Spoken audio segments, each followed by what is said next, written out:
It-tlieta filgħodu l-fekruna bl-isem ta' Shelly li ġiet salvata fil-bidu ta' Ġunju ta' din is-sena sabet ruħha mill-ġdid fl-ambjent naturali tagħha. Dan wara li kienet instabet miksija bil-ħmieġ u plastik mormi fil-baħar u kaġun ta' dan ġarbet ferita f'waħda mis-saqajn tan-naħa tal-lemin.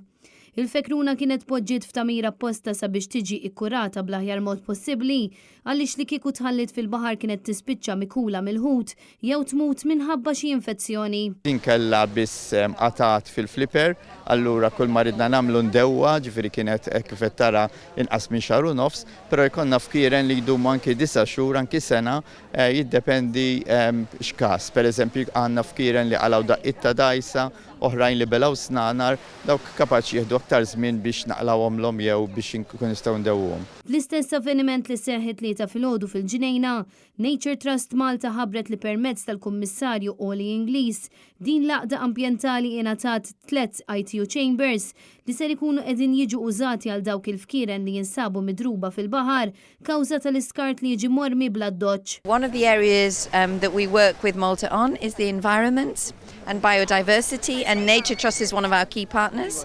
So we've been helping fund some of Nature Trust's activity, including helping them purchase some ITU units, so that they can heal weak animals or injured animals and help them recover and be strong again so they can be released into the wild. Mingħajr l-għajnuna addizzjonali ta' qatt ta' volontira ta' Nature Trust Malta u ħafna familji li adottaw fkieren bħal Shelly, ir-riabilitazzjoni ta' dawn il-fkieren ma tistax tkun possibbli. Offrewna din l-opportunità li nistgħu nadottaw lil waħda mill-fkieren li qed isalvaw li kien jisimha Shelly. Ammont żgħir ta' flus qasamnih bejnietna kienet qisha logħba. It-tfal waqt li konna qed nadottawha ġifieri nkollu nagħmlu aktar riċerka u noqogħdu nsaqsuhom kif inhi u fejn waslet. U bat qalulna li Shelly kienet ħad tiġi released illum u ħadna l-opportunità niġu sal-baħar biex naraw il-Shelly toħroġ. Mhux veru.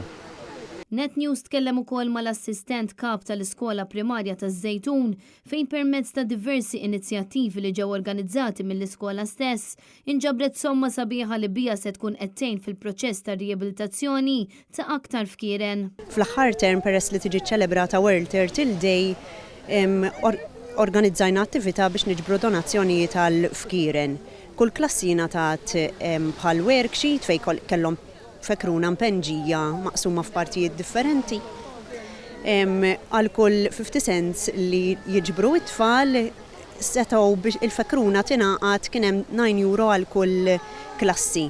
Ġbarna ammont sabiħ ta' €240 u bihom permezz ta' dawn il-flus ovvjament qegħdin ngħinu lil fkieren biex fil-proċess ta' rehabilitation u biex jiġu released lura fil-baħar. Il-President ta' Nature Trust Malta appella lil pubbliku biex jagħmel il-parti tiegħu u jgħin biex jitnaqqas l-iskart li jispiċċa fil-baħar, speċjalment il-plastik. L-appell tagħna huwa dejjem biex in-nies ikunu responsabbli ma jarmu skart fil-baħar, anke meta jkunu fuq il-bajjiet igawdu jiġbru l-iskart tagħhom u jarmuh fil-kontenituri li huma tapposta lihom biex jekk ma jispiċċawx fil-baħar u ħlejjaq bħal fkieren u ħut ma jispiċċawx jiklu dan l-iskart. Desiree Grek, Net News.